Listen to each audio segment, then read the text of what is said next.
the expanded $600 a week unemployment expires. There's that cliff. It's Trump, Turkey Mitch, Turkey Neck Mitch, Nancy, and Slow Joe in the back with you guys hanging off the cliff. Thank you, Colin Tooley, for the spirited graphic. So you got 6 days till the cliff comes, and they're just starting to make initial offers. Isn't that a little backwards? They're just making the initial offer. Again, I said it last week.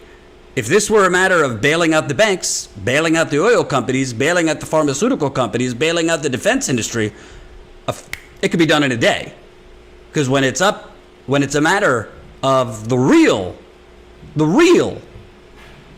backbone of America, that would be the special interests. Oh, Congress could work lickety-split, as we've seen.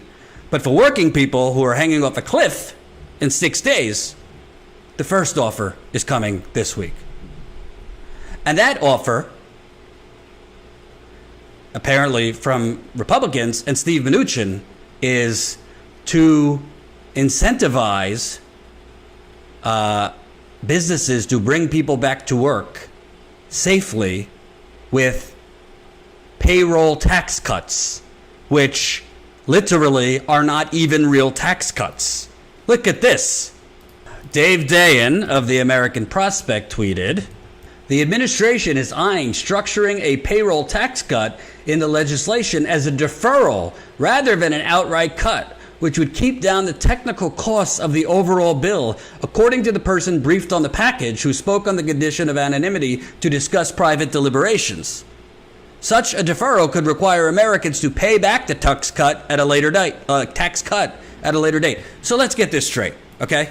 Not only are you facing an eviction, so not only during a pandemic where over 50 million people have filed for unemployment, are you expected to pay back months of rent, like now, and pay first of the month coming up in August?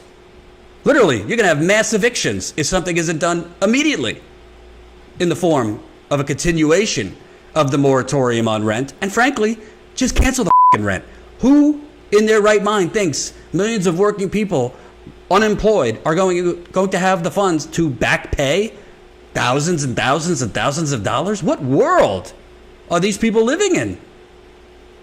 But now they want to offer a payroll tax cut to incentivize businesses and workers to come back amid a pandemic that is still out of control all over the country. Again, I called it a capitalist death cult months ago, and I'm calling it a capitalist death cult again.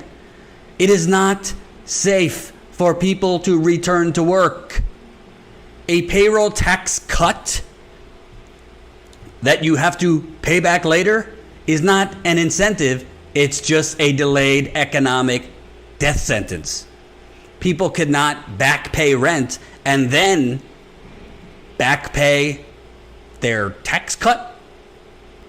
It's unbelievable. Jeff Stein of the Washington Post. If you're just tuning in, key updates on a possible stimulus, which again is not coming by Saturday. So that extended unemployment insurance is going to expire. Trump seems successful in pushing Senate Republicans to back a payroll tax cut, which again, they're proposing as essentially a deferral, not a actual cut. You'd have to pay it back later. White House, Senate, GOP at odds over $4 CDC. I think that's $4 billion in additional testing. GOP to propose no more dollars for state cities. Essentially, this is an even worse shit sandwich than the first bill. Only this one, it seems, is not giving trillions of dollars to corporations unless they sneak that in at the last moment, which is obviously always possible. So I see nothing about another $1,200 check, which to me, honestly, I wouldn't say no to it, but that we can't continue to accept crumbs during a pandemic. We need more than $1,200 one-time check. Even the continuation of the $600 a week has not benefited everybody eligible because state offices are overrun. So not everybody who's eligible for the extra $600 a week has been able to get it. So you're talking about, again, in the initial Republican proposal, I'll read a little bit more. A new coronavirus relief bill being crafted by Senate Republicans at the White House would tie school funding to classrooms reopening and is likely to include a version of the payroll tax cut sought by Trump, a person briefed on the package. So Republicans, again, tie school funding to classrooms reopening. So continuation with risking people's health with economic incentives. As details of the legislation emerged, Trump met in the Oval Office with McCarthy. The president said discussions were going well as the administration and Republicans aimed to form a unified front before launching contentious talks with Democrats. Mnuchin and Chief of Staff Mark Meadows plan to meet with Pelosi and Schumer on Tuesday afternoon in what could serve as the opening of formal negotiations. Both sides on Monday appeared far apart, but Mnuchin said he was hoping for some resolution by next week. Next week. So again, not to be a broken record here, but you see the difference in urgency when it's banks that are about to fail versus actual living, breathing American people? When it's banks that are about to fail, we got to come back from recess now. When it's banks that are about to fail, we got to bring in Ben Bernanke, who was the Federal Reserve Chairman at the time during the 2008 financial crash. We got to bring in every top gun. We got to bring in corporate leaders to the White House. But when the working people of America are facing the economic abyss, we'll get to it next week after the deadline expires. And by the way, I watch CNN and MSNBC, so you don't have to. I don't see any deadline clocks. You know how for the debt ceiling standoff, they have the little deadline clock to really heighten the tension? I don't see that. Maybe they'll have it in a few days. I don't see it now. I just see the real time. Here's the states. Here's the increases in cases, blah, blah, blah, blah. That's important.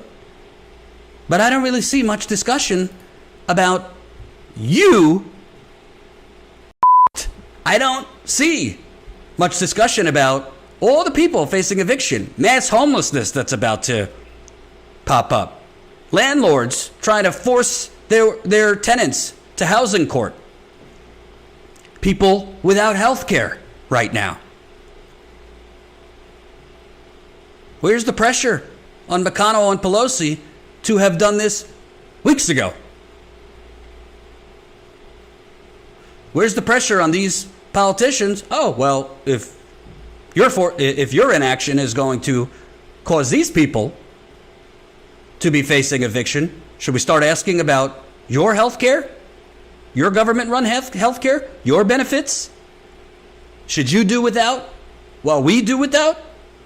The president emphasized his support for a payroll tax cut, a policy that Democrats and a number of Republicans oppose. Trump believes it would stimulate the economy, but opponents believe it would do little for the millions of Americans who are unemployed. Quote, "It's been proven to be successful and it's a big savings for the people. It's a tremendous savings. It's a tremendous saving and an incentive for companies to hire their workers back and to keep their workers. The payroll tax to me is very important," Trump said. The president has previously suggested he would not sign a relief bill under a payroll tax, a new relief bill, unless a payroll tax cut is included. You see, here's the issue. This Republican bullshit that we keep hearing. A payroll tax cut is not going to be a panacea that fully entices companies to hire back workers. You could give tax cuts, but if you don't have high consumer demand, if consumers don't have a lot of money in their pockets, then it really doesn't matter how much of a tax cut you give. So, you want to dangle not having a payroll tax that workers have to get withheld from their paycheck, but you're going to bring those workers back well, people are still going to be hesitant to come shop in your stores. A lot of people, even if they get hired back, owe on rent, owe on things that they had to go into debt while they were unemployed. So payroll tax cut is not going to fix the consumer demand problem. You know what would fix a consumer demand problem? Putting money directly into the pockets of American people without the strings attached that you have to go back to work. People should not go back to work until you get the virus under control. You can't get the virus under control if you are forcing and rushing people back to work. People should not be going back to work in Arizona, Texas, Florida, Louisiana, and all the states that are seeing massive increases right now. It's only going to perpetuate this cycle of the virus. Give people money, a direct universal basic income, indefinitely. We have the money. We just gave trillions with the snap of our fingers to corporate America. Encourage them to stay home for several weeks. Give hazard pay to essential workers, food delivery, groceries, those kind of things, and have the virus shrink. Incentivizing with tax cuts is not going to have a mass increase in consumer spending. You know what will?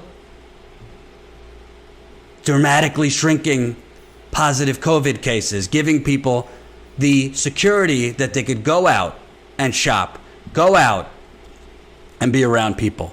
What they're talking about doing, enticing with tax cuts to rush people back to work, to have companies hire people, is only going to make the virus accelerate by having more people come back to work. Hope you enjoyed that last video. Hop on over to statuscoup.com where you can sign up for our email list and become a member for as low as $5 to $10 a month. Membership is how we grow. That's statuscoup.com/join. And remember, join our email list so we can grow the revolution with you.